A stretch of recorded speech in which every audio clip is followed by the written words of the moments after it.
เพลงลาวที่อมตะที่สุด เพลงลาวที่ข้อยได้ฟังผ่านมามีหลายบทเพลงที่ม่วนข้อยคิดว่าเพลงลาวม่วนที่สุดแม่นเพลงเย็นสบายซาวนาที่แต่งโดยท่านสุบรรณ สุวรรณวงศ์ซึ่งแม่นท่านบัวเงิน สาภูวงศ์เป็นผู้ร้องทำอิฐและข้อยยังเชื่อว่าเป็นบทเพลงที่คนรู้จักหลายกว่าหมู่ข้อยคิดว่าบทเพลงเย็นสบายซาวนาเป็นเพลงที่อมตะย้อนว่ามันเว้าเกี่ยวกับชีวิตการเป็นอยู่และวัฒนธรรมของคนลาวฉะนั้นมันจึงเป็นบทเพลงที่ม่วนที่สุดนอกจากนั้นบทเพลงเย็นสบายซาวนายังเว้าถึงอาชีพของชาวนาเมื่อได้ยินเพลงนี้แล้วคือกับว่าเฮาพร้อมยืนอยู่กลางทุ่งนาดังนั้นเนื้อในบทเพลงจึงแสดงถึง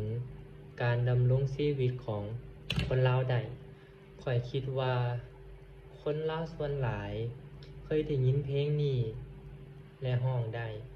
เพราะว่าเป็นเพลงที่ร้องง่ายคำศัพท์บ่ยากมีจังหวะและทำนองที่ม่วนนอกจากนี้คนลาวยังได้นิยมใส่เพลงนี้ในการฟ้อนเวลามีงานเลี้ยงต่างๆเพื่อแสดงถึงการส่งเสริมการอนุรักษ์และการปกปักรักษาวัฒนธรรมอันดีงามของชาติลาวข้อยคิดว่าเพลงนี้เป็นที่นิยมอยู่ต่างประเทศย้อนว่าเวลาที่คนลาวเดินทางไปต่างประเทศส่วนหลายก็จะร้องเพลงนี้เช่นเดียวกันบ่เพียงแต่เท่านั้นยังเป็นการเผยแพร่แลกเปลี่ยนวัฒนธรรมลาวให้คนต่างประเทศรู้จักบทเพลงนี้หลายขึ้นเพราะว่าข้อยเห็นคนต่างประเทศสามารถร้องเพลงนี้ได้และบางประเทศก็แปลเนื้อร้องเป็นภาษาของเขาเจ้าอีกด้วยสรุปแล้ว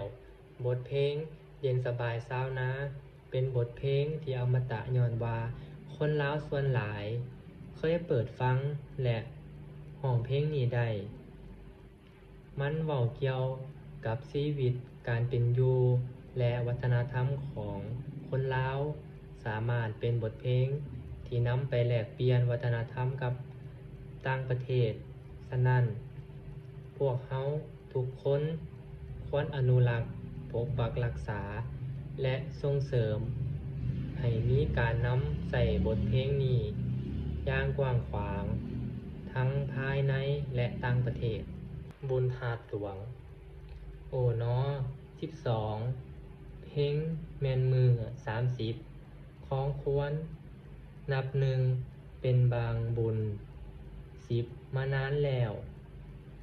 เดินธาตุหลวงเป็นหม่องชาวลาวโฮมร่วมบุญธาตุหลวงมวลแม้งมีขึ้นซุปีมีฮอดการหลากลิ่มหลายแบบในงานการแสดงดีๆเสียงงำล้ำฟ้อน